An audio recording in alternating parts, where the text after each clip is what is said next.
تكلم عن الطلاق البائن بينونة صغرى، والسؤال ده مهم جدا. هو والطلاق الرجعي والبائن بينونة كبرى ما ينفعش امتحان يجي من غيره، فهو غالبا ان شاء الله بإذن الله يكون السؤال ده معانا.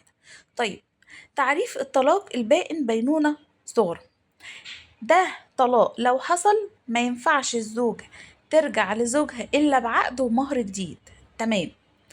طيب، وكمان البينونة الصغرى دي ده بيكون بعد الطلاق الأول اللي انتهى عدته وما حصلش فيه رجعة، أو الطلقة التانية اللي انتهت العدة وما حصلش فيه رجعة. تمام.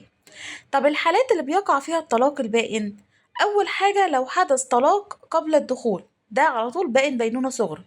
طب الحالة التانية: واحدة اتطلقت على مال لأنها دفعت الفلوس اللي الزوج اللي عايزة تتطلق منه، ففي الحالة دي بيبقى طلاق بائن بينونة صغرى. طيب، تالت نوع الطلاق اللي بيوقعه القاضي، ده بيعتبر بائن بينونة صغرى.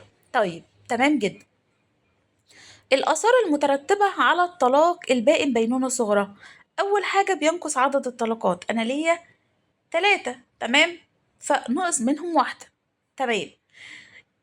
لو حد حصل له طلاق بينونة صغرى، ده بيكون ما ينفعش بيرجع لزوجته، بتعتبر أجنبية عنه، يعني مش زي الطلاق الرجعي بيعتبر ان هو في حكم الزوجين.